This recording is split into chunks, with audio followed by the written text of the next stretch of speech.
কি হলো ভাই? ওয়াজ আমি শুরুই করলাম না, সব দূর দূর করে চলে যাচ্ছে। মাদ্রাসার ছাত্র, হ্যাঁ তো তোমরা যাবা, আমি ওটার আগে যাবো। এখন তো শয়তান ধোকা দিয়ে বলবে যে হুজুরের ওয়াজ ভালো না, আপনারা সবাই চলে যাচ্ছে। কথা বলুন ঠিক কিনা? তো ওরা যাবে আগে যাবে, ওরা বক্তার ওয়াজ শুরু হওয়ার পরে গেলে তো বিপদ। আরেক মাদ্রাসার ছাত্র তো বুঝতে তো আমি পারছি, কিন্তু একটা স্পেস অনুযায়ী যাওয়া লাগে কি ভাই, তাই না ভাই? একটা স্পেস আছে না, একটা স্পেস আছে। বক্তা কেবল আউযুবিল্লাহ কোসের উঠে দৌড় মারছে, তাহলে কি হলো? বুঝেছি বুঝেছি, আমারও মাদ্রাসা আমি জানি না। এটা বললেন আবার ভোর রাত্রে উঠতে হবে, সবক ইয়ে করতে হবে, সবই ঠিক আছে, কিন্তু একটা স্পেস আছে না। দুই বক্তার মাঝে যদি যেতে এক কথা ছিল, বক্তা কেবল শুরু করছে আলহামদুলিল্লাহ আর মাত্র, এটা কেমন হলো বাবা? আমি তো স্টার্টই দিই। এখন আমার আলী আসগর ভাই, আমার দোস্ত, আমার কথা যে আপনি তো কোরআন ধরে ধরে বক্তব্য করেন, গ্রামের মানুষ হলে বুঝবি না, কিছু কিসা খাইনি কম। কিন্তু আমার যে এখন বদ অভ্যাস বলবেন না ভালো অভ্যাস বলবেন, আমার অভ্যাস হলো কোরআন ধরে কথা বলা, কোরআনের আয়াত পড়ি, তর্জমা করি, মানুষকে শুনাই। এখন আপনাদের কি মনে হবে আমি জানি না, তথাপিও গ্রামগঞ্জের মানুষ হিসাবে কোরআনের একটা আয়াত খালি করছি, এই একটা আয়াতের আলোকে দেখি আপনাদের জন্য সাধারণ ভাষায় কিছু কথা বলতে পারি কিনা। গ্রামের মানুষ কিছু জানে না, উনি ওই কথা বললো কেন? একটা কাহিনী বলা লাগবে। আর গ্রামের মানুষ শিক্ষিত নাই, তারা কি জানে না কোরআন হাতে? এটা আমার কথা না, সেই হুজুরকে আমি বলতেছি। আরে বাবারে, এইখানে শিক্ষিত লোক কি সবাই বলতে দেখি? হ্যাঁ, অধিকাংশ মানুষ মাঠে ঘাটে খেটে খায়, পরিশ্রমী মানুষ। ওই হিসাবে যদি বলছে যে ওয়াজগুলো যেন একটু স্বাভাবিক হয়, কি বলেন তাই না? কিন্তু দেখা যাচ্ছে যে 100 জনের মধ্যে 10 জন 20 জন হয়তো প্রখর জ্ঞানী মানুষ থাকে। একটা এলাকায় কি সবাই জ্ঞানী থাকে? ওই হিসাবে উনি কথা বলছে। তার মানে এই না যে গ্রামের সব মানুষ মূর্খ, তাই কইছে? তা তো কয়নি বাবা, আমিও তো তাই বলি। ওনার ওই কথাটা আমি নকল করলাম যে আমাকে এভাবে বলা হয়েছে, আমিও তার কথায় এবং কোরআনের আলোকে যেভাবে সাবলীল ভাবে বলা চলে সেভাবে বলার চেষ্টা করতেছি। দোয়া চাচ্ছি, দোয়া। এটা তো রাগের কিছু না, রাগের কিছু আছে? আমিও রাগ করিনি বাবা, আপনি আমার বয়োজ্যেষ্ঠ মুরব্বী, বাপ সমতুল্য, আমি রাগ করিনি। আমি বক্তা, আমার কোনো রাগ নাই।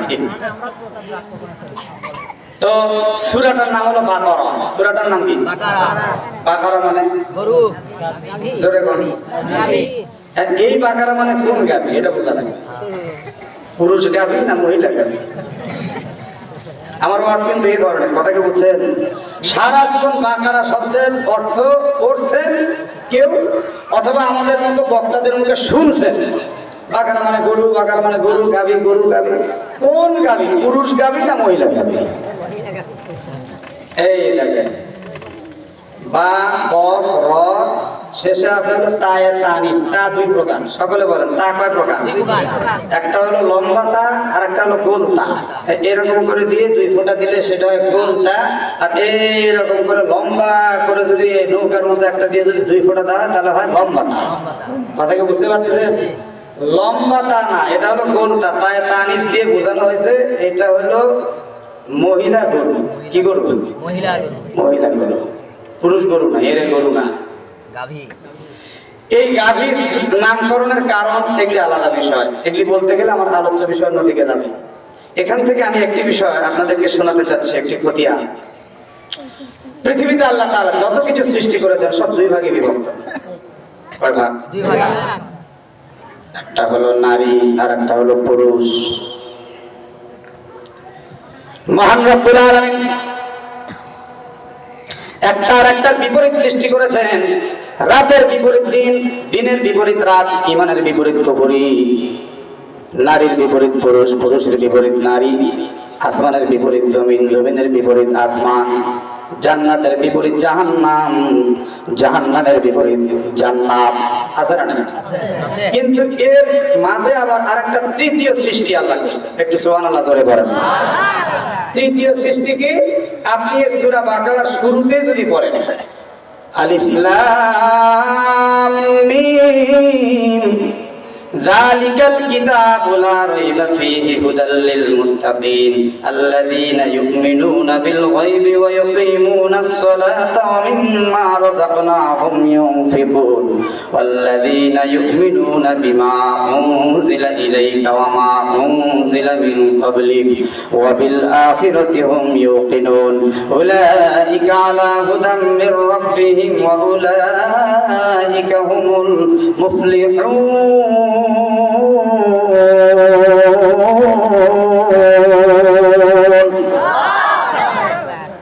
সূরা বাকারা শুরু থেকে এই মুফলিহুন পর্যন্ত ঈমানদারের আলোচনা। ভাই বলেন কাদের আলোচনা? ইন্নাল্লাযীনা কাফারু সাওয়াউন আলাইহিম আ'আনযারতাহুম আম লাম তুনযিরহুম লা ইউমিনুন খাতামাল্লাহু আলা কুলুবিহিম ওয়া আলা সাম'ihim ওয়া আলা আবসারিহিম গিশাওয়া ওয়া লাহুম আযাবুন আযীম। এখান থেকে শুরু হলো কাফেরের আলোচনা। কার আলোচনা? কাফের। ওমিনান নাসি মান ইয়াকুলু আমান্না বিল্লাহি ওয়া বিল ইয়াউমিল আখির ওয়া মা হুম বিমুমিনিন। এখান থেকে শুরু হলো মুনাফিকের আলোচনা। কার আলোচনা? মুনাফিক। তাহলে কয়টা এখন দল বানালো? আমার সাথে কথা বলতে এখন দল বানালো কয়টা? কোরআন দিয়ে বলতেছি, তো অসুবিধা আছে?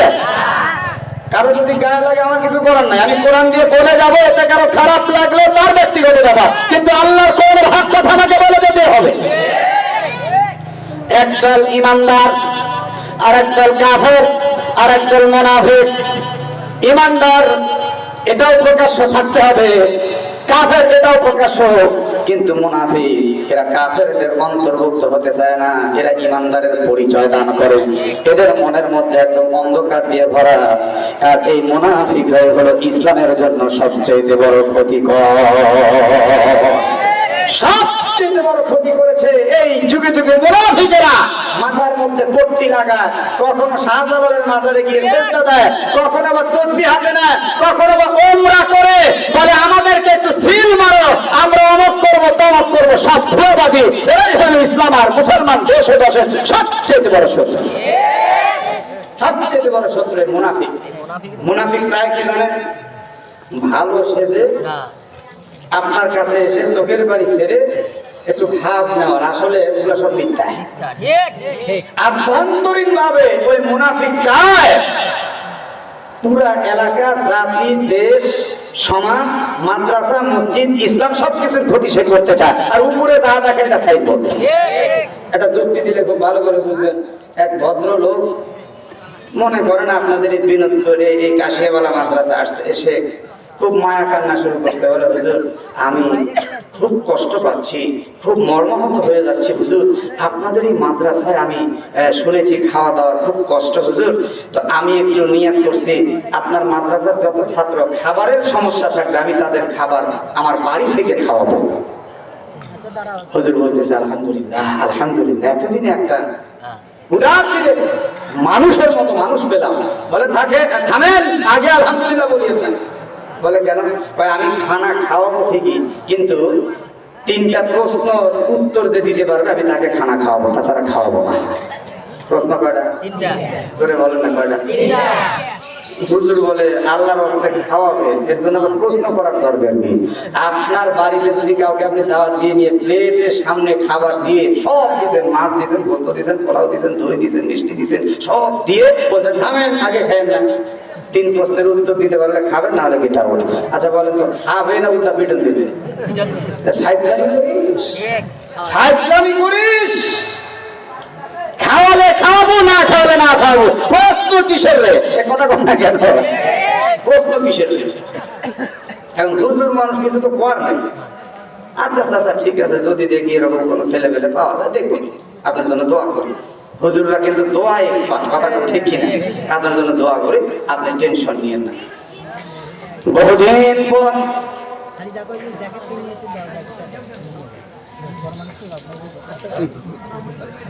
ভাই গেটে যিনি কথা বলছেন জোরে জোরে, আপনার একটু অনুরোধ করছি আপনি মাহফিলে এসে বসেন। ভাইজান গেটে কথা বলছেন, আপনি একটু দয়া করে মাহফিলে এসে বসেন।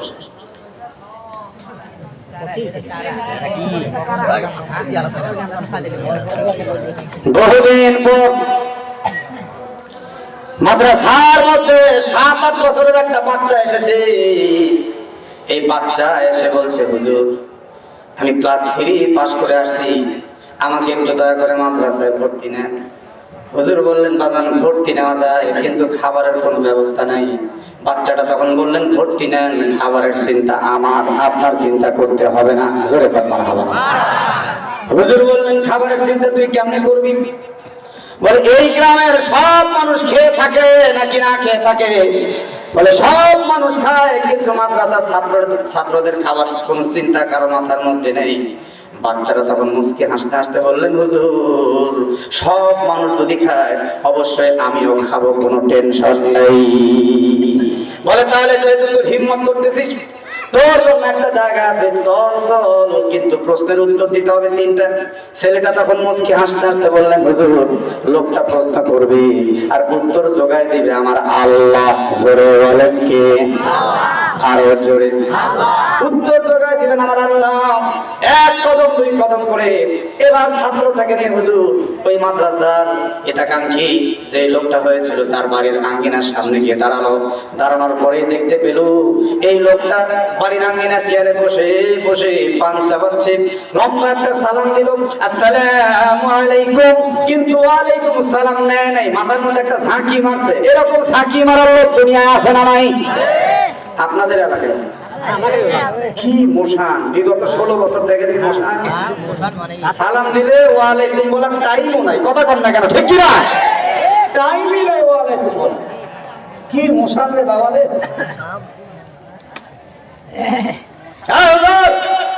কি কি জন্য আসছেন? প্রশ্ন চিন্তার উত্তর দেওয়ার মতো ছাত্র আজ পর্যন্ত জানতে পারলেন না, খালি মাদ্রাসা চালান। বসে বসে ওখানে ঘোড়ার ঘাস কাটতেছেন। ছাত্রটাকে সামনে এগিয়ে দিয়ে বলছে, চাচা এই বাচ্চাটাকে নিয়ে আসছি, ও 3টা প্রশ্নের উত্তর দিবে। এই মাথা থেকে পা পর্যন্ত একবার নজর দিয়ে বলে, এই বিন্দু মরিস, এই আমার প্রশ্নের উত্তর দিবে। ছেলেটা সামনে গিয়ে বলে, আসসালামু আলাইকুম। ওরে বাবা রে, তেজ কি রে গলা। আজকে 4 হাদিস তেলাওয়াত করলো, তার মধ্যে যেটা পিচ্চুটা তেজ দেখেন, ওনার ভয়েস কি, ওরে বাবা রে।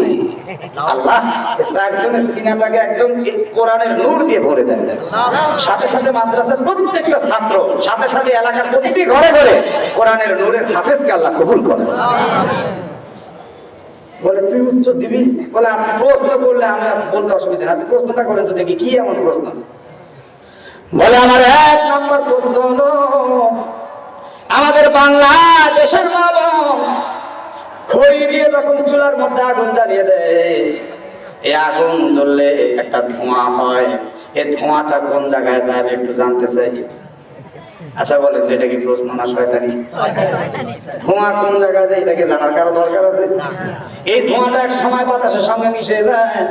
এই লোকটা বলছে যে ধোঁয়া কোন জায়গায় যায়, ছাত্রটা হো হো করে হেসে উঠে বলতেছে, আবল তাবল প্রশ্ন নিয়ে আপনি বসে আছেন, এই উত্তর দেওয়া তো কোনো ব্যাপারই না, আপনি 2 নাম্বার প্রশ্নটা করেন তো দেখি, আপনার 2 নাম্বার প্রশ্ন কি? সঙ্গে সঙ্গে বলতেছে, আমার 2 নাম্বার প্রশ্নের আগে তুই 1 নাম্বার প্রশ্নের জবাব দে। ছোট্ট বাচ্চা বলতেছে, এইটা তো আমার কাছে প্রশ্নই মনে হচ্ছে না, একটু জোরে বলেন না মারহাবা। আপনি তাড়াতাড়ি বলেন, টাইম নষ্ট করবেন না, আমি ভর্তি হবো, আল্লাহর কোরআন শিখবো, আপনার 2 নাম্বার প্রশ্নের জবাবটা আমি দিব, একটু বলেন তো 2 নাম্বার প্রশ্নটা কি? এবার বলতেছে, আমার 2 নাম্বার প্রশ্ন হলো,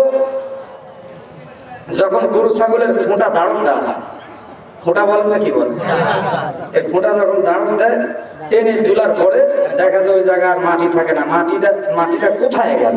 এই যে নিচে যে মাটিটা চলে গেল, গেল কোথায়? এত জায়গা ফাঁকা হলো কেমনে?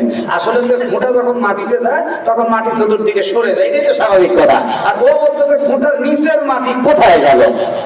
ছেলেটা বলতেছে, এটা আরো সোজা। সরে কন্যা মাথাবা, এটা আরো সোজা।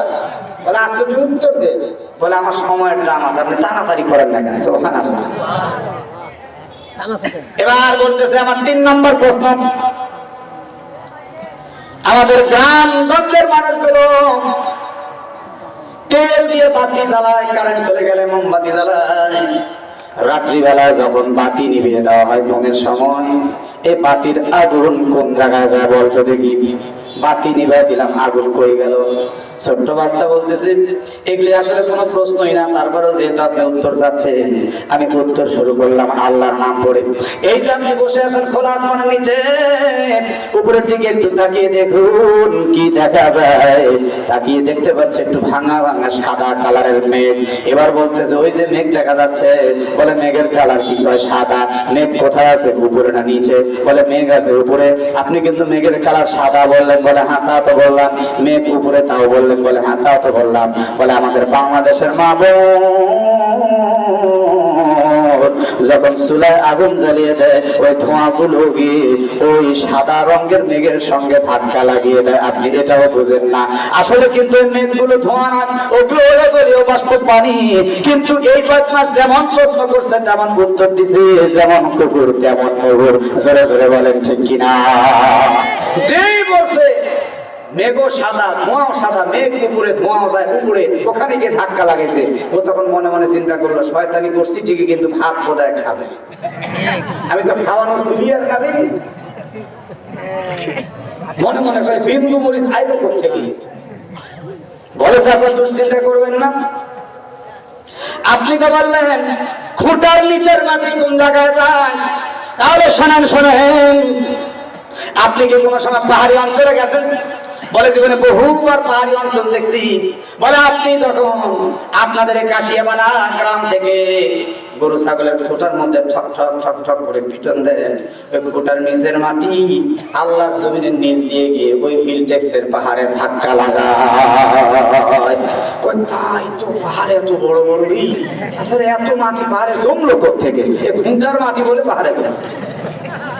যেমন কুকুর, কথা কয় না যুবকেরা, যেমন কুকুর তেমন মুগুর। প্রশ্ন যেমন আওলা ঝাওলা, উত্তরও আওলা ঝাওলা। এবার বলতে তো চাচা আপনি কি জোনাকি চিনেন? কখন জোনাকি চিনি তো, আপনারা কি চিনেন না জোনাকি? রাত্রিবেলা আপনি যখন বাতি নিভিয়ে দেন, ওই বাতির আগুন কোথায় যা প্রশ্ন করছিলেন, আমি উত্তর দিচ্ছি আপনি খুঁজে পাচ্ছেন না। ওই জোনাকির পাছায় গিয়ে থপ করে লেগে যায়। তাই তো মুরগির পিছনে আগুন জ্বলে না, বাঘ শিয়াল কুকুর কারোর পিছনে আগুন নাই, জোনাকির পিছনে আগুন ঠিকই তো আছে।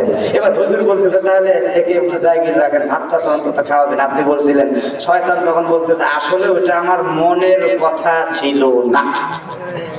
বুঝতে পারছেন? এটাকে বলে মুনাফিক। জোরে বলেন কি? আরো জোরে। কোরআনের সাথে মিলছে তো যুক্তিটা? এই মুনাফিক বলে আমি চাইছিলাম একটু এলোমেলো করে সমাজের মানুষকে উত্তেজিত করে প্রতিষ্ঠানে তালাবদ্ধ করতে, কিন্তু হলো না। গত বছর আমাকে সেক্রেটারি বানানোর কথা ছিল, বানাইলো না। তাই আমি একটু প্রতিশোধ নিতে চাইছিলাম, কিন্তু বিন্দু মরিচে কই থেকে আইলো, আমার সব কোমর ফাঁস করে দিল। আমি আপনাদেরকে বলতে চাই এই মসজিদ, এই মাদ্রাসা, এই ঈদগাহ, এই কবরস্থান, এই ধর্মীয় সমস্ত প্রতিষ্ঠানগুলির মধ্যে আপনাদের অজস্র অজস্র ঘাম রয়েছে, আপনাদের ইনভেস্ট রয়েছে, সম্পদ রয়েছে, আপনাদের চেষ্টা প্রচেষ্টা রয়েছে। এই প্রতিষ্ঠান আল্লাহ তাআলা কুদরতের আমানত আপনাদের হাতে আছে। এটাকে বুক দিয়ে আগলে রাখতে হবে, এটা যেন কোনোদিন নষ্ট না হয়, কেউ যেন এলোমেলো করতে না পারে। এজন্য আমাদেরকে সচেষ্ট থাকতে হবে। প্রয়োজনে জীবনের তাজা রক্ত দিয়ে হলো কোরআনের প্রতিষ্ঠানকে আমরা সারা জীবন আগলে রাখতে রাজি আছি না? রাজি আছি না ইনশাআল্লাহ? সম্মানিত উপস্থিতি, এই সূরাতুল বাকারার শুরু থেকে আমি তিনটা জাতের কথা উল্লেখ করলাম: ইমানদার, কাফের, মুনাফিক। ইমানদার, কাফের, মুনাফিক। বলেন না ইমানদার, কাফের, মুনাফিক। তাহলে জাতি কয়টা হলো? একটু জোরে। মানুষের মধ্যে তিনটা ভাগ আছে: নারী, পুরুষ, তৃতীয় লিঙ্গ। কথা কন না কেন? আচ্ছা দেখেন, আল্লাহ যত সৃষ্টি আছে এই সমস্ত সৃষ্টির মধ্যে তিনটা করে ভাগ আছে। দেখেন সেটা আবার কেমন? রাত, দিন। রাত আর দিনের মাঝামাঝি আর একটা সৃষ্টি আছে, বলেন তো নাম কি? আমার ভাই কয়েছে সুবহে সাদিক। সুবহে সাদিক রাতও না দিনও না, রাত দিনের মাঝামাঝি। আরে সুবহানাল্লাহ বলেন না কেন? আচ্ছা এই বহু বছর যাবত এটা হলো কততম মাহফিল? এটা ষষ্ঠতম মাহফিল, ষষ্ঠতম অধিবেশন আমি দেখতে পাচ্ছি। 6 বছর যাবত এখানে কোরআন শুনছেন। আপনি এই কোরআনের পরিচয় কতটুকু জানেন? এক শব্দে আমি আপনাকে প্রশ্ন করি। আমার ভাই যেহেতু বলছে, আমি সেভাবে ইনশাআল্লাহ চেষ্টা করতেছি। আপনারা বলেন তো দেখি, এই কোরআন স্রষ্টা না সৃষ্টি? আচ্ছা, আরেকটু উত্তর দেওয়ার আগে আমি একটু ভেঙে বলি। শোনেন, এদিকে তাকান ভাই, এদিকে তাকান। স্রষ্টা আল্লাহ। স্রষ্টাকে সকলে আল্লাহ নামটা জবান করে নিতে হবে। স্রষ্টাকে, আর আল্লাহ যা সৃষ্টি করেন সেটাই তো সৃষ্টি, নাকি বলেন? স্রষ্টা বললে আল্লাহ বোঝা যাবে, সৃষ্টি বললে মানুষ, জিন, ফেরেশতা, আসমান, জমিন, জান্নাত, জাহান্নাম, ফল, মূল ইত্যাদি ইত্যাদি, নদী, নালা, খালবিল ইত্যাদি ইত্যাদি, তাই না? আমি আপনাদেরকে প্রশ্ন করছি, কোরআন সৃষ্টি না স্রষ্টা? জোরে বলেন। ইমাম আহমদ ইবনে হাম্বল রাহমাতুল্লাহ আলাইহি এই এক প্রশ্নের কারণে ওই সময়ের বাদশা মেরে রক্তাক্ত করে উনাকে শহীদ করে দিয়েছে। আপনারাও একই কথা বললেন, সৃষ্টি। এটা আপনাদের দোষ না, দোষ আমার। ঠিক। কারণ আমি আপনাকে এই এলেম দিতে পারিনি, শিখাতে পারিনি। কথা কর না কেন, ঠিক কিনা? তাহলে এই কথাটা মাথায় রাখেন। কোরআনের মাহফিলে বসে যদি আমরা কিছু শিখতেই না পারি, তাই মাহফিলে বসে লাভটা কি? এই ঈমান বিধ্বংসী একটা কথার ফয়সালা আমি আপনাদেরকে দিচ্ছি একটু পরে। এই কোরআন সৃষ্টি নাকি স্রষ্টা? আপনারা বললেন সৃষ্টি, আমি বলবো স্রষ্টাও না সৃষ্টিও না। তাহলে এটা কি হবে?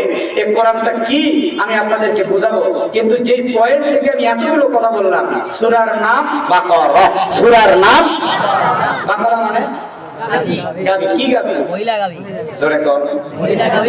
এই মহিলা গাবি কথাটা মনে আছে না? আচ্ছা, মাঝখান থেকে কোরআনের এই অজানা বিষয়টা আপনাদের মাথায় রাখেন। এটা সৃষ্টি না স্রষ্টা আমি বলবো। এই বাকারা নামক সূরা 271 নম্বর আয়াত আমি আপনাদের সামনে তেলাওয়াত করেছি। এই আয়াতের যা মর্ম কথা আপনারা সবাই জানেন, একদম জানা কথা। বলবেন হুজুর আর ওয়াজ কর নাই, আপনি জানা কথা শুরু করলেন। জি, এই জানা কথার ভিতরে যে এমন কিছু অজানা কথা আছে যা আজকে শুনলে আপনি বুঝবেন। একটু আগে দ্বিতীয় বক্তার কাছে, আমার শাহ আলম ভাইয়ের কাছে আপনারা দান করেন নাই? কথা দান করছেন? আজকে আপনারা মোটামুটি দিনে রাত্রে খাওয়া দাওয়া করছেন, এখানে মাদ্রাসায় খেয়েছেন, কিছু দান সৎকা করছেন। কি বলেন? আমাদের বাংলাদেশের প্রচলিত সমাজের মধ্যে একটা কথা আছে, দান আমি গোপনে যা করার করবো, প্রকাশ্যে আমি দিব না। এরকম অনেকে বলে না? বলে। ওই লোকটার কথার পরিপ্রেক্ষিতে যা বোঝা যায়, আসলে প্রকাশ্যে দেওয়াটা ভালো জিনিস না। এরকমই বোঝা যায়। কথা কর না কেন? এরকমই বোঝা যায়। উনি ডাইরেক্ট এটা বলে নিলে ভালো না, এরকম মানে তার অবস্থা অ্যাক্টিভিটিতে বোঝা যায় যে আমি যা দিব গোপনে দিব, আমি প্রকাশ্যে দিব না। তবে এরকম একটা হাদিসের কথা আপনারা শুনেছেন, ডান হাতে দান করলে বাম হাতে যেন টের না পায়, এইভাবে দান করো। কথা কর না কেন, ঠিক কিনা? তাহলে হুজুর উনি তো ঠিকই বলছে, তাহলে আপনি কি বলতে চাচ্ছেন? আচ্ছা বলেন, আমরা প্রথমে নিব কার থেকে সমাধান? কোরআন থেকে। জোরে বলেন, কার থেকে? এরপরে যাবো কোরআনের ব্যাখ্যা, হাদিসের মহাসাগরে। কথা কর না কেন, ঠিক কিনা? এই যে একটা প্রশ্ন, দান আপনি প্রকাশ্যে করবেন না গোপনে করবেন? প্রকাশ্যে করলে লাভ কি ক্ষতি কি? গোপনে করলে লাভ কি ক্ষতি কি? এরপরে আপনি সুদের টাকা ঘুষের টাকা দান করলে সওয়াব পাবেন কি পাবেন না? এগুলো একটা কথা আছে। কথা কর না কেন, ঠিক কিনা? এই জিনিসগুলি জানার দরকার আছে না? নাই? মহিলারা তাদের স্বামীর মাল সম্পদ থেকে স্বামীকে না জানিয়ে দান করলে সওয়াব হবে না গুনাহ হবে? এগুলি কিন্তু অনেক প্রশ্ন আছে। আমাদের বাংলাদেশের মানে শতকরা বললে কম হবে, হাজার হাজার মাহফিলের মধ্যে বিশেষ করে এই দান সৎকার বিষয় নিয়ে শুধু এই বিষয়ের উপরেই আলোচনা আমি তেমন কোনো বক্তাদের মুখে শুনি না। বিভিন্ন বক্তব্যের পরে শেষে তো একটু বলে যে ভাই তাহলে মাদ্রাসার জন্য আমরা কিছু দিয়ে যাই, এটাই বলা হয়। কথা ঠিক কিনা? কিন্তু আমি এখানে আসার পরে স্টেজে বসে আমার মোবাইলে কোরআন দেখে দেখে পড়ছিলাম, এই বিষয়টা তাফসীরে আমি দেখছিলাম, এবং আপনাদের মাদ্রাসা বাইকিং করলাম, সবাই খাচ্ছে, সুন্দর পরিবেশ দেখলাম এবং জানলাম যে একটা গরু জবাই হয়েছে। তখন আমি চিন্তা করলাম যে আমার ভাইদের সাথে, মা বোনদের সাথে, সবার সাথে আজকে এই দানের বিষয়টা আমি কোরআন থেকে একটু শুনিয়ে যাই। এটা সবার জানলে আগ্রহ আরো বাড়বে এবং তারা সঠিক জায়গায় সঠিক প্রয়োগটা করতে পারবে। আমার কথাকে বুঝতে পারছেন? তাহলে বাকারা আয়াত নম্বর 271, 200 দেখেন তো আল্লাহ এখানে কি বলছেন। ইন তুবদুস সাদাকাতি ফানি'মাহি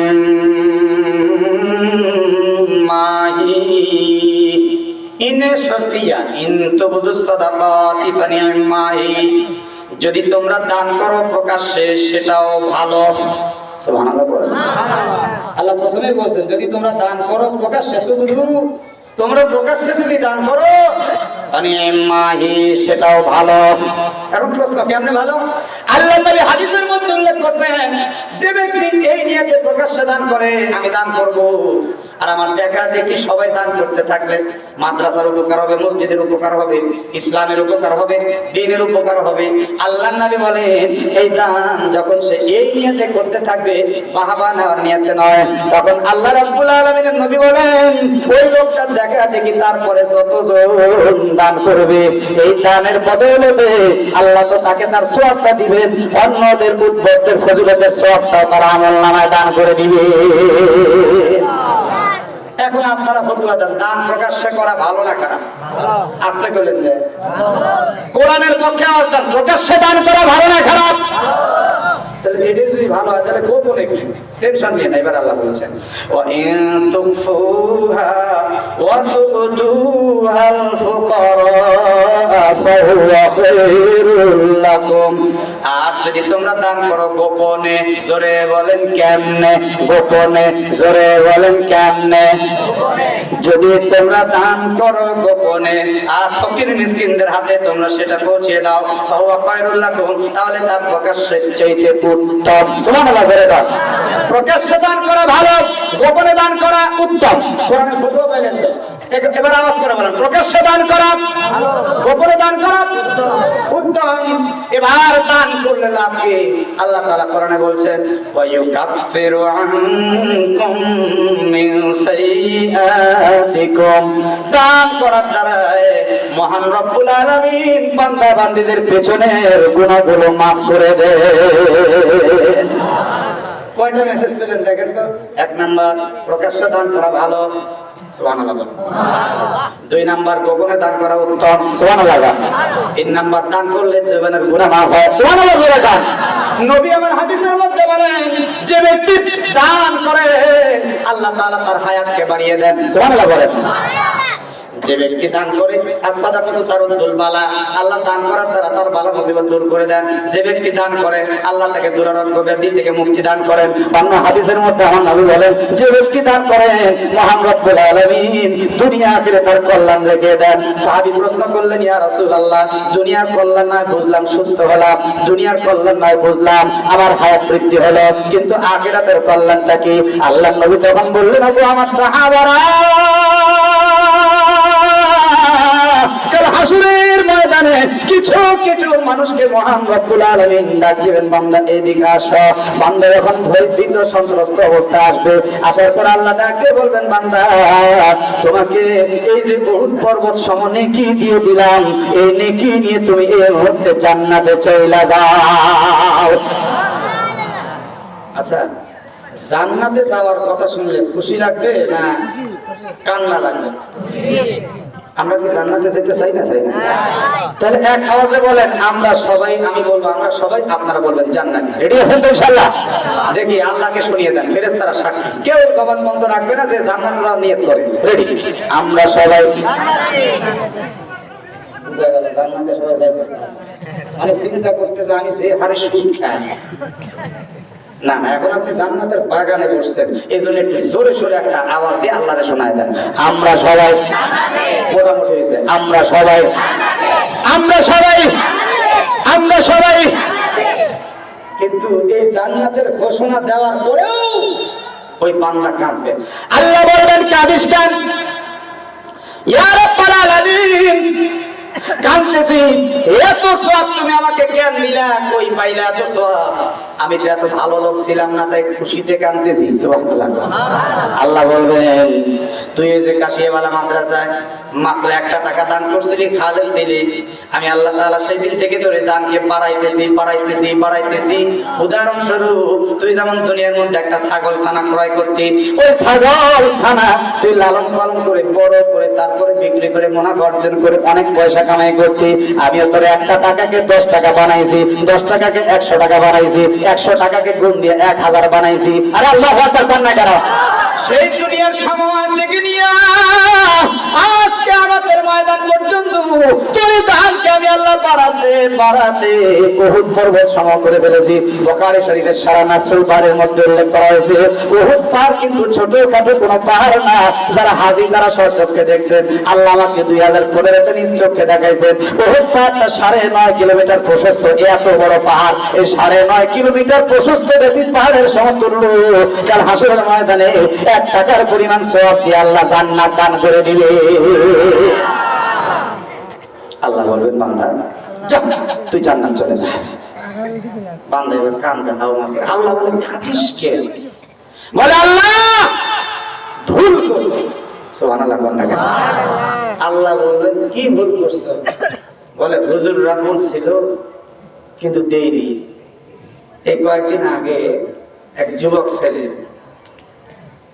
আমার সাথে গল্প করছে তো মুখ দিয়ে খুব বিড়ির গন্ধ। আমি বললাম যে কি ব্যাপার, এতই খান গায়ের পছন্দ দিয়ে গন্ধ বাড়ায়? আপনাদের এদিকে মধ্যে একটা খাওয়া দাওয়া হয় না আছে না? সকালবেলা ওই এক হাতে পদ্মা আর এক হাতে এটা নিয়ে ওই টয়লেটের মধ্যেও যায়। এই যুবকেরা কথা কয় না রে, টয়লেটের মধ্যে তা খায়। তাই বললাম এতই খান, দিনে কয় পিস লাগে? তার একজনের দিকে এরকম হুজুরের আবার কথা 2 প্যাকেট পেনশন লাগে প্রত্যেকদিন, রাত দিন 24 ঘন্টা 2 প্যাকেট পেনশন। ভাই আল্লাহ মসজিদে কাজ হচ্ছে, একটা সিমেন্ট দেন তো। এখন একটু আপাতত হাত শর্ট আছে তো। পেনশন লাগে কয় প্যাকেট? 2 প্যাকেট। এক পিসের দাম জানি কত? 18 টাকা 20 টাকা দাম। 18-20 টাকা এক পিস। বলে বাবা, আর এক বস্তা সিমেন্ট দেন তো আল্লাহর ঘরে, বলছে এখন হাত শর্ট। এই হলো আমাদের নেচার। কথা কর না কেন? হ্যাঁ, এই হলো আমাদের নেচার। তো আমার ভাইরা এই বান্দা এখন কাঁদতে, আল্লাহ বলবে কাঁদিস কেন? দুনিয়াতে মৌলানারা বলছিল আমরা তো উল্টা পাল্টা করছি। আল্লাহ এখন বুঝতেছি এই 1 টাকায় যদি বহুত পাহাড় সমান তুমি দাও, তাহলে তো আমার সহায় সম্পত্তি সব যদি তোমার রাস্তায় দিতাম, আজকে এই জান্নাতুল ফেরদাউসের সর্বোচ্চ মাকামে থাকতাম। সুবহানাল্লাহ। আল্লাহ বলে এখন কে দেওয়ার কোনো লাভ নেই। রোনে কে ওয়াক্ত জব তু রুয়া নেহি, रोने के वक्त जब तू रोया नहीं, वक्त जाने के बाद रोने से कुछ फायदा नहीं, वक्त जाने के बाद रोने से कुछ फायदा नहीं। এমন কান্না কাঁদবি রে ভাই হাসরেরই মাটিতে, গলা ফেটে রক্ত পড়বে চিৎকারের চোটে। দুনিয়া ছিল কান্নার জায়গা, দুনিয়া আল্লাহর ভয়। 1 ফোঁটা চোখের পানি ছাড়লে কিন্তু ওই মানুষটাকে আল্লাহ জাহান্নামে দিতেন না। কিন্তু দুনিয়া না কেঁদে রঙ্গ তামাশায় মত্ত হয়েছিলাম, হাসরের ময়দানে কাঁদলে আর কোনো লাভ হবে? আচ্ছা, এই যে 1 টাকা যে দান করছে, দানটা একদম সলিড পবিত্র, তাই বহুত পাহাড় সমান হয়ে গেছে। কথা বল ঠিক কিনা?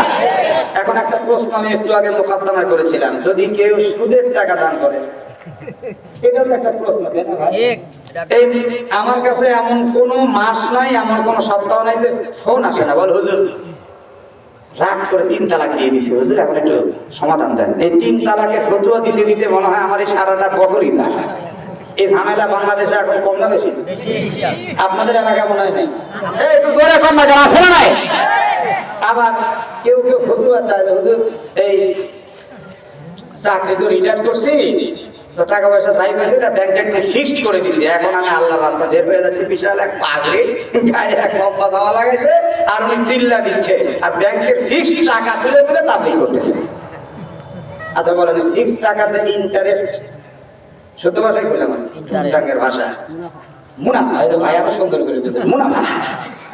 আপনারা কি বলেন এটা হালাল না? আপনারা ফতোয়া দেন, জোরে কোন হালাল না হারাম? সাফকাতিন বাইউ সাফকাতির রিবা, হাদিসের মধ্যে আল্লাহ নবী বলেন সুনির্দিষ্ট অঙ্কের সুনির্দিষ্ট অঙ্ক মুনাফা সুদ। কথা বুঝেন নাই? অনির্দিষ্ট যদি হয় লাভ লসের ভাগিদার দুটোই রাজি আছে, এটা ভিন্ন কথা, কিন্তু নির্দিষ্ট অঙ্কের নির্দিষ্ট মুনাফা। একটু আওয়াজ করে জোরে সরে বলেন হালাল না হারাম? ফতুয়া আছে বেটা, সব জানে বুঝে, তা হুজুরদেরকে একটু ব্যবহার করতে চায়, ফতুয়া আছে। আমি বললাম এই এটা জানেন না, সারা জীবন অঙ্ক করছেন, এই সেই করছেন আর এই বোঝেন না। বলে হুজুর এখন শেষ জামানা, আমি আর কি করবো? তা আপনাকে আল্লাহ কইছে যে সুদের টাকা দিয়ে আপনি তাবলীগ করেন? পাগলামি করার জায়গা পান না। তো তখন চট করে ফোন কেউ কেউ কেটে দেয়, ভয় পাইছে। তা আমি এখন আপনাকে প্রশ্ন করতে চাই, সুদের টাকা দিয়ে সে যদি দান করে, মনে করেন আপনার কাশিয়াওয়ালা মাদ্রাসাতেই একটা ফ্যান দিল সুদের টাকা, সওয়াব হবে না গুনাহ?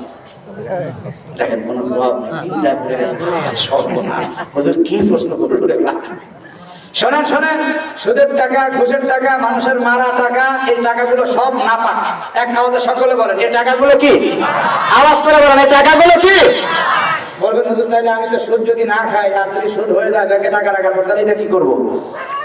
ফিকহ কিতাবের মধ্যে আসছে, ওই নাপাক টাকা নাপাক কাজে লাগাই দিবেন, নিয়াত ছাড়া, কোনো নেক কাজের নিয়াত থাকবে না। নাপাক টাকা নাপাক জায়গা ফেলে দিবেন। এই মাদ্রাসায় এসে হুজুরদেরকে বলবেন, হুজুর এই নোংরা, এই গন্ধ, এদিকে আমি তাকাবো না, এটা দিয়ে আপনি টয়লেট তৈরি করেন। কথা বলছেন না? বুঝলেন নাই? এর মধ্যে কোনো সওয়াবের নিয়াত নাই। বলবেন হুজুর তাহলে আসলে এমন, হ্যাঁ, হাজী ইমদাদুল্লাহ মুহাজিরে মক্কি, এই নাম কে না জানে? হাজী সাহেব হুজুর বললে আমাদের ওলামায়ে কওমিয়ার জগতে চিনে না এমন কোন আলেম নাই। সুবহানাল্লাহ। উনি এত বড় বুজুর্গ, তো ওনার একজন মুরিদ ছিল শুদ্ধ। জোরে কোন কি কয়? শুদ্ধ। আল্লাহর ওলি এত বুঝাইছেন, খবরদার সুদ খাবি না, তোর কিন্তু কোন আমল আল্লাহর দরবারে কবুল হবে। কিন্তু মুরিদ শুনে না।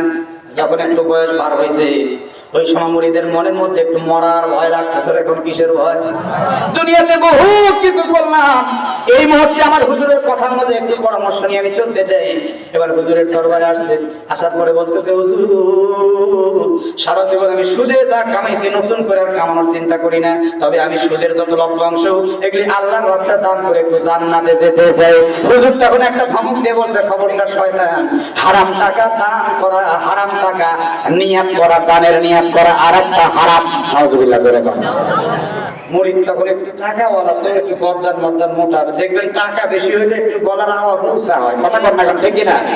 হ্যাঁ, বাংলাদেশের বহু জেলায় আল্লাহ তাআলা আমাকে পা রাখাইছেন, এমন কোন জেলা নাই যে জেলায় রেজাল্ট করে নাটলের পা পড়ে নাই।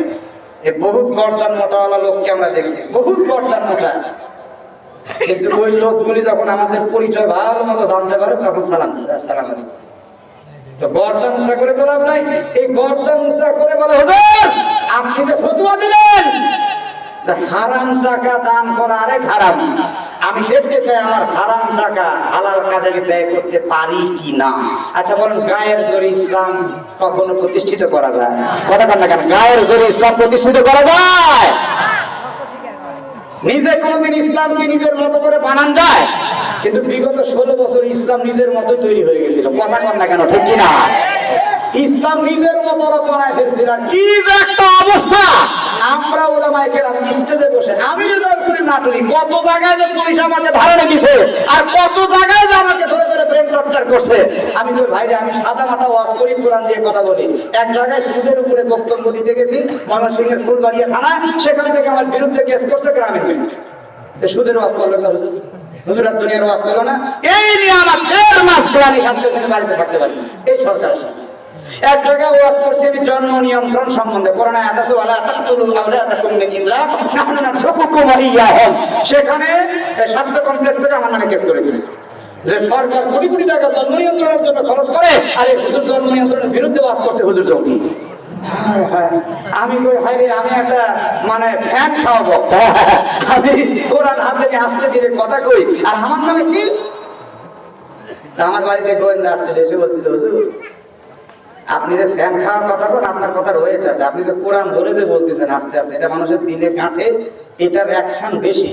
আর অনেক বক্তা আছে এমনি হুদাই চিল্লাচিল্লি করে, মানুষ খালি নারায় তাকবীর দেয়, কিন্তু ওদের কথার মধ্যে ওই রকম কিছু আমরা পাচ্ছি না, ওদের কোনো কেসও হচ্ছে না, কিন্তু আপনার কথার মধ্যে ঝামেলা আছে। যে আমি বললাম, আমার কথা কিসের ঝামেলা? আপনি কেবলই বললেন কোরআন দিয়ে কথা বলতেছে। বলেন না, ঠিক আছে আমরাও মুসলমান, কিন্তু আপনি নাম ঠিকানা না বলে অন্ধকার ঘরে সাপ মারার চেষ্টা করেন, কিচ্ছু কেউ বলবে না।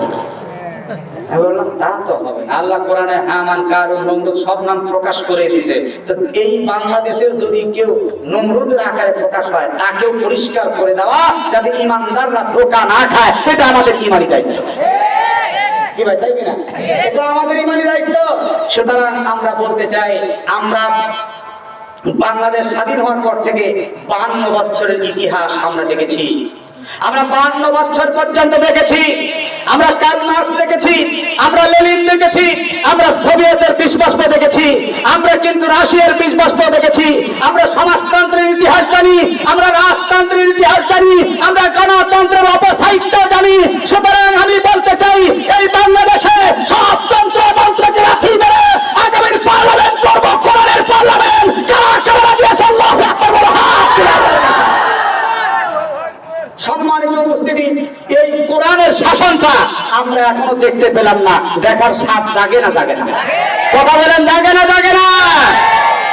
কোরআনের সমাজ, এর মধ্যে যে কি মজা আছে! মিস্টার আব্রাহাম লিঙ্কনের তৈরি করা মতবাদের মধ্যে 511টি আইন রয়েছে, আর কোরআনের মধ্যে আল্লাহ বিধান সম্বলিত আয়াত দিয়েই দিয়েছেন 500টা। আলহামদুলিল্লাহ বলেন। আমাদের প্রচুর বিধানাবলীকে তারা চুরি করে, কাটছাট করে আমাদের উপরে চাপিয়ে দিচ্ছে। কিন্তু কোরআনের বিধান মানলে সমস্যা কোথায়? কোরআনের বিধান যখন কেউ মানবে, সমস্যা আছে, সমস্যা আছে। ভালো মানুষের ভালো হবে, চোরগুলো আরো বিপদে পড়বে। এজন্য তারা কোরআনের বিধান হতে দিতে চায় না। কথা বলেন না কেন, ঠিক কিনা? কারণ কোরআনের বিধান যখন কায়েম হবে, তখন সুদী ব্যবসা চলবে না। কি ভাই? আপনি লোন নেবেন, লোনে আর আপনাকে কোনো ধকল খাটতে হবে না। কোরআনের বিধান যখন কায়েম হবে, তখন কোনো ঘুষ চলবে না। কোরআনের বিধান যখন কায়েম হবে, তখন কিন্তু সমাজের উল্টাপাল্টা বন্ধ হয়ে যাবে। মানুষ শান্তি শৃঙ্খলাতে চলবে। নারী রাতের অন্ধকারে এক এলাকা থেকে আরেক এলাকায় চলে যাবে। কেউ কিন্তু তার দিকে আর চোখে তাকানোর সাহস করে না। কোরআনের বিধান কায়েম হওয়ার কারণে আজকে আফগানিস্তান পৃথিবীর বুকে যেন স্বর্গের একটা টুকরা হয়ে গেছে। বাস্তব নজির আফগানিস্তান। আফগানিস্তানের খবর জানেন? অল্প কিছুদিন হলো ইমারত ইসলামিয়া কায়েম করে এই আফগানিস্তান এখন সারা পৃথিবীর মধ্যে তাদের মুদ্রা হয়ে গেছে সবচেয়ে দামি। সুবহানাল্লাহ বলেন। এদের মুদ্রা এখন এত দাম, এরা নিজেরা এখন গাড়ি আবিষ্কার করছে, এরা নিজেরা এখন অস্ত্র আবিষ্কার করছে। আর যত ট্যাক্সের টাকা এরা উঠায় নিয়ে গিয়ে সঠিক খাতে ব্যয় করছে। ইমারতে ইসলামিয়া ট্যাক্স উসুলকারী অফিসের মধ্যে বাংলাদেশের একটা টিম গিয়ে যখন অবজারভেশন করলো, গিয়ে দেখলো ইমারতে ইসলামিয়া ট্যাক্স উসুলকারী ওই বারান্দাটা একদম টাকার বস্তা দিয়ে ভরা, ঘরের ভিতর ভরা, দোতলা ভরা, তিনতলা ভরা, পাঁচতলা ভরা, 10 তলা ভরা, টাকা টাকা টাকা। আল্লাহু আকবার বলেন না কেন? বাংলাদেশি টিম প্রশ্ন করছে, এগুলো কি বস্তার মধ্যে? বলে টাকা। কয় এত টাকা? বলে এই সরকার একটি টাকাও কেউ ঘুষ খায় তো নাই নাই, বরং প্রত্যেক শ্রমিক, প্রত্যেক মজদুর তার বেতনের একটা অংশ আবার রাজকোষাগারে জমা দিয়ে দেশকে উন্নতি করে। সেই টিম এসে বলছে, আমরা দেখলাম আজান হয়ে গেল, স্বর্ণ পড়ে আছে, গোছা গোছা স্বর্ণ, ঝাঁপ খোলা, দোকানের গেট খোলা। সবাই গেট খুলে আজান হওয়ার সাথে সাথে আল্লাহর ঘর মসজিদের দিকে এক দৌড়, কিন্তু দোকান খোলা। সুবহানাল্লাহ বলবেন না? ভদ্রলোক বলে, মাদ্রাসার একটা ছোট বাচ্চা, সে রাস্তা দিয়ে পাইচারি করছে, তার একটু পর আরেকজন পাইচারি করছে, তার একটু পর আরেকজন পাইচারি করছে। তো আমি সালাম দিয়ে বললাম, কি ব্যাপার, এই যে এত সোনা পড়ে আছে, চুরি হয় না? তখন সে বলছে, চুরি হবে কেমনে, পুলিশ থাকলে। এখানে তো পুলিশ নেই। আমি মাদ্রাসার নিজাম জামাতের ছাত্র, উনিও নাহবিবীরের ছাত্র, উনি ফার্সি খানার ছাত্র। আমাদের প্রত্যেকটা ছাত্রের নামাজের সময় পুলিশের ডিউটি থাকে, আমরাই এখন এই ওয়াক্তের জন্য পুলিশ। আমাদের এই পুলিশি ইনফর্মকে ওভারটেক করে কেউ যদি চুরি করতে যায়, স্বয়ং বাদশাহ যদি চুরি করতে যায়, আমরা তার হাতে হ্যান্ডকাপ লাগিয়ে কাঠগড়ায় দাঁড় করাবো। কি দেশ! আর আমাদের দেশ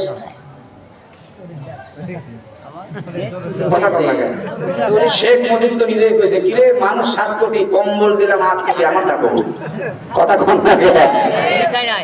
নিজের চাই নাই, তার মানে তার শাসনের মধ্যে ভুল ছিল। কথা কম না কেন, ঠিক কিনা? শাসনের মধ্যে ভুল ছিল তো। 1 কোটি কম্বল দাও হয় রে আমার ভাড়া। এই মুরিদ গর্দান মোটা হুজুরকে বলছে, আমার টাকা আমি দেব, ভালো কাজে দেব, সেটা সুদের হোক ঘুষের হোক, দেখি কি করা যায়। নাউজুবিল্লাহ। হুজুর তখন বলে, ঠিক আছে, তুই এক কাজ কর, কোনো বিসমিল্লাহ করিস না, আল্লাহ রসুল নাম দিস না, এমনি পকেটে হাত দে তো। হুজুর দিলাম। এবার থেকে একটু বের কর, তোর হাতের মধ্যে কি উঠে। হাতটা বের করে টান করছে, দেখে 50 টাকা। জোরে বলেন কয় টাকা? হুজুর তখন বলে এই মুহূর্তে 50 টাকা নিয়ে ঘরে থেকে বের হবি, আমার খানকা থেকে বের হয়ে তোর চোখের সামনে যাকে পড়বি, শর্ত হলো সে নারী হোক পুরুষ হোক, পর্দানিশী হোক পর্দা ছাড়া হোক, অন্ধ হোক চোখওয়ালা হোক, শিশু হোক, যে হোক, যাকে তুই সামনে পাবি 50 টাকা দিবি এবং শেষ পর্যন্ত দেখবি 50 টাকা কোন খাতে ব্যয় হয়। আমি বলছি এইটা আমার পরীক্ষা করা আছে, হারাম টাকা হারাম কাজে ব্যয় হয়। যা যা যা তুই একটু দেখতে পারিস। এবার মুরিদ মনে মনে কই আমার হারাম টাকা যদি হারাম কাজে ব্যয় না হয় তোমার পীর গিরিয়ারি ছুটাবো। জোরে জোরে নাউজুবিল্লাহ। এক কদম দুই কদম করে রওনা দিল। লোকালয় যখন ত্যাগ করছে তখন দেখছে সামনে একটা বাজার। এই বাজারের মধ্যে প্রবেশ করবে, প্রবেশ দ্বারে দেখতে পাচ্ছে লাঠি নিয়ে বসে আছে একটা অন্ধ ফকির। আল্লাহর নামে দাও টাকা, রাসূলের নামে দাও টাকা, লা ইলাহা ইল্লাল্লাহ কালমার জিকির দেয়। এমন সময় এই সুৎখোর 50 টাকা নিয়ে মুস্কি মুস্কি হাসে আর চিন্তা করে আমার হুজুর বলল ভালো রাস্তা আমার টাকা খরচ হবে না। এই তো দেখো আল্লাহ মিলাই দিছে একটা নেককার ফকির। এই ফকিরের তো চোখ নাই, চোখ যার নাই সে তো দুনিয়া দেখতে পায় না, আর দুনিয়া যে দেখতে পায় না ওই লোকটা কোনোদিন খারাপ কাজ করতে পারে না। আপনারা বলেন তো কোনোদিন কোন অন্ধ মানুষ গুনার কাজ করতে পারে? বেশি বারে না, বেশি বারে আরো আর চোখ নাই, মুখ নেই। মুখ দিয়ে যদি সুদের টাকা খায়, মুখ দিয়ে যদি গালাগালি করে, মুখ দিয়ে যদি মিথ্যা কয়, কান দিয়ে যদি খারাপ কিছু শোনে, এক চোখ নাই বলে কি সব হিসাব উল্টা হবে? কিন্তু সুন্দর চিন্তা করছে হুজুরের কথা অনুযায়ী কিন্তু এখন দেওয়া লাগবে। এবার 50 টাকা তার হাতের মধ্যে দিল। দেওয়ার পর সে প্রচুর দোয়া করলো, এমন দোয়া করা করছে একদম জান্নাতের ভিতর দিয়ে নিয়ে জাহান্নামে ফেলায় দিছে।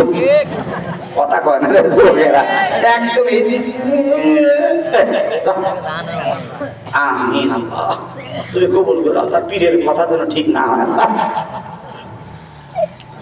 সারাদিন ভিক্ষা করল, সন্ধ্যা বেলায় গিয়ে এই ফকিরটা বাজারের এক প্রান্তে 30 টাকা দিয়ে একটা পোলাটা মহিলাকে ভাড়া করলো। আরে নাউজুবিল্লাহ, জোরে গো। থাকলো আর কয় টাকা? 20 টাকা দিয়ে একটা মদের বোতল কিনে ঝোলার মধ্যে ভরলো। কয় টাকা গেল? 50 টাকা। মুরিদ কয় লা হাওলা ওয়ালা কুওয়াতা ইল্লা বিল্লাহ, পীরের কথা ঠিকই হইলো, দিছে তো হুজুরের বাড়ি। হুজুরের বাড়ি গিয়ে বলে হুজুর আপনার কথা ঠিকই হইলো, আমার হারাম টাকা হারাম কামে গেল। হুজুর গো আপনার হালাল টাকা, পবিত্র টাকা আমি একটু পরীক্ষা করতে চাই। আপনার টাকাটা কয় নাম্বার হালাল কামে ব্যয় হয় আমি একটু দেখতে চাই। দেখি আপনার পকেটে হাত দেন। এরকম কিছু বেয়াদব লোক আছে, আলেমদের সাথেও বেয়াদবি করে। কথা কন না কেন? আসলে না, আসলে নাই। কিন্তু বেয়াদবি 16 বছর হয়েছে, এখন কথা কন না কেন? এখন আর মানা যাবে? এখন আর মানা যাবে? সাবধান, সাবধান। আলেমদের সাথে কথা বলতে হবে সাবধানে। যারা আমাদেরকে বলছিলেন পাকিস্তানের দালাল, আমরা কিন্তু পাকিস্তানে যাইনি, ভারতের দালাল ভারতে ঠিকই গেছে। কথা কন, কথা কন। কি ভাই আছে নাকি? আমরা যাইনি তো। এরশাদ স্বৈরাচার ছিল, কিন্তু এরশাদ তো তার জনগণকে ফেলে পালায়, মেল খাচ্ছে, দেশের মানুষ দেশে মরছে।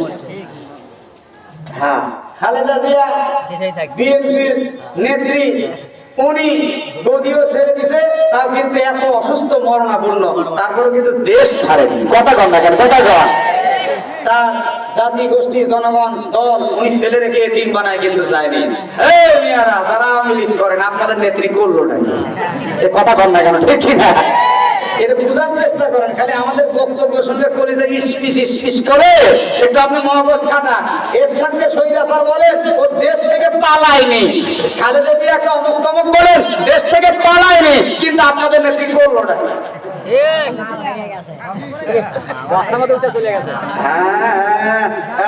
কতগুলা আমার বক্তব্য শোনার পরে কতজন আমার বাইরে পুষ্কাশ করে। আমি কই তোরা তো ফিডার খাওয়া নেতা, তোদের এমপি মন্ত্রী কই? কথা কর না কেন? ঠিক না? তোদের এমপি মন্ত্রী কই? তোরা তো ফিডার খাস। শোনেন, এই লোকটা এসে হুজুরকে বলতে হুজুর আপনার 50 টাকা দেন। বাবা আমি তো গরিব মানুষ, আমার তো টাকার টাকসার নাই। তা দেখি বিসমিল্লাহির রহমানির রহিম। আল্লাহর ওলি হাজি এমদাদুল্লাহ মাজারে মক্কি। এবার আল্লাহর নাম নিয়ে এই পকেটের মধ্যে হাত দিলে এক মুঠ করে যা মুঠের মধ্যে উঠলো তাই উনি মুঠ করলেন। আল্লাহর কি কুদরত, হাতের মধ্যে 50 টাকায় উঠলো। সুবহানাল্লাহ। বলে কি ভাই করে আমার হালাল 50 টাকায় ছিল পকেটে, একবারে 70 দিলাম, তবে শর্ত ওই একটা, যার সঙ্গে প্রথম সাক্ষাৎ হবে তাকে দানটা করবি বিসমিল্লাহ বলে। জোরে বল কি বলে? বিসমিল্লাহ বলে দান করবি। খবরদার খবরদার, তোর হারাম টাকায় বিসমিল্লাহ বলতে নিষেধ করছি, আমার হালাল টাকায় কিন্তু বিসমিল্লাহ বলিস, আল্লাহর নাম নিয়ে দিস। আর তার সঙ্গে প্রথম দেখা হবে তার সঙ্গে তুই কিন্তু কোনো কথা ছাড়া তাকে দান করে দিবি। এবার পথ চলতে চলতে একটু সন্ধ্যার ভাব হলো, সন্ধ্যা বেলায় ছোঁয়া ছোঁয়া দেখা যাচ্ছে বাজারের পাশে ছিল একটা ডাস্টবিন, ওই ডাস্টবিনের ভিতরে কালো বোরকা পরা একটা মহিলা। জোরে বল কি? মা বোন একটু বড় করে শোনো, মহিলা মানুষ বোরকা পরা, বোরকা পরে ডাস্টবিনের মধ্যে কি যেন খুঁজতেছে, কি যেন খুঁজতেছে। মুরিদটা আড়াল থেকে একটু ভালো করে দেখতেছে কি খুঁজে, মহিলাটা পাগল না ভালো, তাকে টাকা দিলে সে আবার নষ্ট করে ফেলবে কিনা। এক পর্যায়ে দেখতে পেল ওই ডাস্টবিনের ভিতর থেকে একটা মরা হাঁস খুঁজে বের করে বোরকার তলে নিয়েছে। মুরিদ চিন্তা করলো এই মেয়েটির জন্য তো মরা হাঁস খাওয়া হারাম, মরা জন্তু খাওয়া তো আল্লাহ হারাম করছেন। ওয়ালা তাকুলু মিম্মা লাম ইউযকার ইসমুল্লাহি আলাইহি।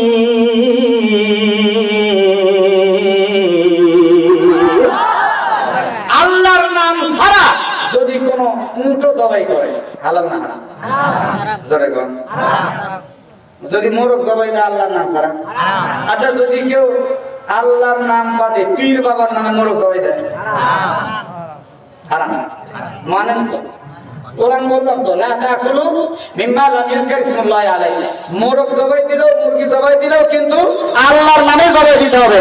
পীরের নামেও যদি কেউ জবাই দেয়, কোন বাবার নামেও যদি জবাই দেয়, ওই জন্তু খাওয়ার সঙ্গে সঙ্গে হারাম হইয়া যায়। ঠিক কথা কি বুঝতে পেরেছেন? এই জন্য সহজে কোনো মাজার টাজারে গিয়ে এসব যায়নি না, আর কোনোদিন যদি ওই জায়গায় পোলা টোলা পান খায় না, কারণ কি দিয়ে যে কি করছে আল্লাহ ভালো জানে। এই কথা কম না কেন, ঠিক কিনা? খাবার তাকিদ করে খাবেন, তাছাড়া ইবাদত কিন্তু কবুল হবে। আল্লাহর যত ফরজ বিধান আছে তার মধ্যে একটা ফরজ বিধান হলো খাবার হালাল খেতে হবে। বলো কি খেতে হবে? হালাল খেতে হবে। মুরিদ দৌড়ে গিয়ে এই মেয়েটাকে 50 টাকা দিয়ে বলে, মা গো দয়া করে আমার হাদিয়াটা গ্রহণ করবেন না। মেয়েটি সঙ্গে সঙ্গে আলহামদুলিল্লাহ বলে পর্দা রক্ষা করে টাকাটা নিলেন। আর ইতি করে তাকাচ্ছে, লোকটা একটু পরে আড়াল হয়ে গেল, দেখি কি করে, দেখি কি করে। মেয়েটা একটু দূরে গিয়ে এবার বোরকার আড়াল থেকে চারিদিকে তাকিয়ে তাড়াতাড়ি মরা হাঁসটা ফেলে দিল। কেউ দেখতে পেল না, কেউ দেখতে পেল না। এবার মেয়েটা এক কদম দুই কদম করে চলে গেল তার বাড়ির দিকে। লোকটা বুঝতে পারলো এই যে বাড়ি, এই বাড়িতে এবার নক করছে। দরজায় যখন নক করছে, ঘরের ভিতর থেকে আওয়াজ আসছে, কে গো কে? এই রাত্রিবেলা তুমি কে আমার ঘরে নক করো? এখানে কোনো পুরুষ মানুষ নাই, তুমি চলে যাও। আমরা কয়েকটা মেয়ে মানুষ এই জায়গার মধ্যে থাকি, খবরদার খবরদার, এখানে কোনো পুরুষ মানুষ এলাও না। তখন এই মুরিদ কাঁদতে কাঁদতে বলে, মা একটু আগে যে 50 টাকা আপনাকে হাদিয়ে দিল আমি সেই লোকটা। তখন মেয়েটি কাঁদতে কাঁদতে কয়, বাবা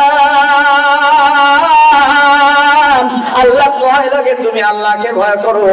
50 টাকা দিয়ে তুমি বুঝি আমার দূর এলাকায় সুযোগ দিতে আসছো? আমি কিন্তু খারাপ মহিলা না। কি কথা! মুরিদ কাঁদতে কাঁদতে বলে, মা গো সত্যিকার অর্থে আমি কিন্তু কোনো কুনিয়াত নিয়ে আপনার কাছে আসিনি, আপনার পায়ে পড়ি মা। কেন আসছে? তাড়াতাড়ি এখান থেকে চলে যাও। পাড়া প্রতিবেশী যদি দেখে পর পুরুষকে আমাদের বাড়ির দরজায়, আমাদের দুর্নাম হয়ে যাবে, বদনাম হয়ে যাবে, তাড়াতাড়ি এখান থেকে চলে যাও। বলে, মা একটু দেরি করবো না, ছোট্ট একটা কথা আমাকে বলুন। আমি দেখলাম ডাস্টবিনের ভিতর থেকে আপনি একটা মরা হাঁস বোরকার মধ্যে লুকাইছেন। মা মরা হাঁস কিন্তু, মরা জন্তু কিন্তু মুসলমানের জন্য খাওয়া হারাম। আপনি কিন্তু মরা হাঁসটা বোরকার মধ্যে লুকাইছেন গো মা। আমি 50 টাকা দিয়েছি, সেটাও গ্রহণ করছেন। একটু পরে আবার ওই মরা হাঁসটা আপনি ফেলেও দিলেন, কেউ দেখে নাই, কিন্তু আমি চুপটি করে দেখে ফেলেছি মা। বুঝলাম না। মেয়েটি তখন টুকরে টুকরে কাঁদতে কাঁদতে বলে, বাবা আজকে তুমি আমার গোপন রহস্যের মধ্যে হাত দিয়ে দিলে রে বাজান। খবরদার এই কথাটা তুমি কাউরে বইলো না। বলেন মা কি বলতে চাচ্ছেন, কি রহস্য? এবার আওমা করে কাঁদতে কাঁদতে কয়, বাজান আমার 3টা মাত্র কন্যা সন্তান, আমার কোনো ছেলে নাই। আমার যদি একটা ডাগো ছেলে থাকতো, এই ছেলে অবশ্যই আমাকে কামাই করে খাওয়াতো, সংসার চালাতো। রে বাজান, আমার 3টা মাত্র কন্যা, আমার স্বামী বহু বছর আগে বাচ্চাগুলিকে রেখে মারা গেছে, এদেরকে লালন পালন করার কেউ নাই, আমি মা লালন পালন করি, যা পাই তাই এদেরকে খাওয়াই, শাক লতা পাতা। কিন্তু আজকে 4 দিন পর্যন্ত আমার পেটেও খাবার যায়নি, আমার কলিজার টুকরা 3টা কন্যার পেটের মধ্যেও খাবার যায়নি বাজার। আমার ছোট্ট মেয়েটা মনে হয় মারা যাবে, ছটফট ছটফট করছে বাজার। তাই আমি চিন্তা করলাম মরা হাঁসটা নিয়ে অন্তত একটু এদেরকে সিদ্ধ করে খাওয়াই দে। এবার মরিদ ঝুঁকড়ে কাঁদতে কাঁদতে বলে, মা আশেপাশে প্রতিবেশীর কারো কাছে বললেই তো হতো, তা না করে আপনি মৃত জীব খাওয়ার চেষ্টা করছেন।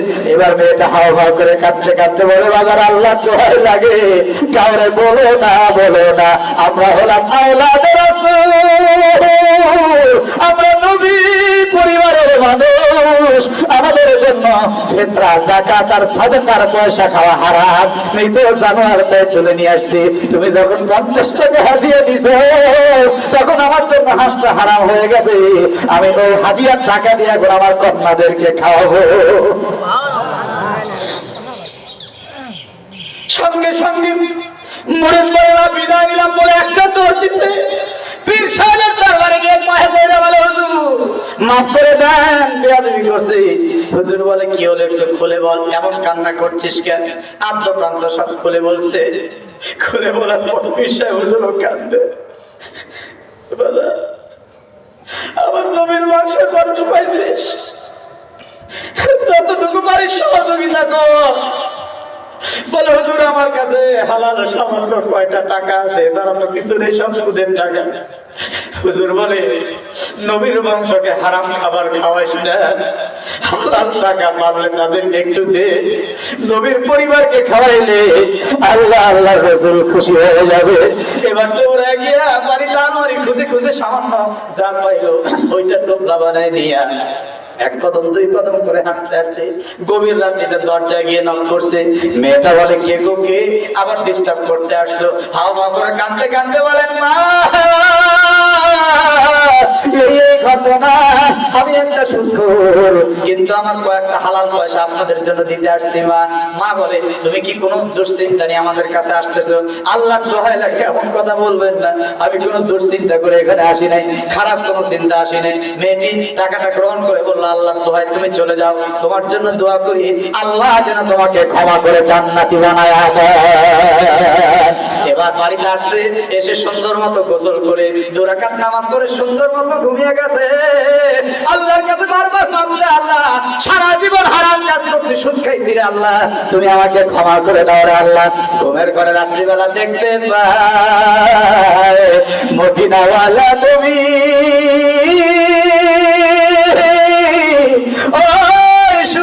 সামনে দাঁড়িয়ে দাঁড়িয়ে স্বপ্নের মধ্যে মুস্কি মুস্কি হাসে, হাসতে হাসতে বলে, আমার আওলাদ ষড়যন্ত্রের কিন্তু অন্যের জোগাড় করে দিছিস, আল্লাহর কাছে সুদ থেকে ক্ষমা চাইছিস, আল্লাহ তোকে ক্ষমা করে দিছে। তাকায় দেখ, নবীর পরিবারকে খাওয়ানোর জন্য আল্লাহ তাআলা তোর জন্য জান্নাতের ব্যবস্থা করে দিছে। আমার ভাইরা, আজকে দান সদকার উপরে আমরা একটি বয়ান শুনলাম। ঘড়ি দেখতে দেখতে আমার ঘড়িতে প্রায় 12:30 বাজে।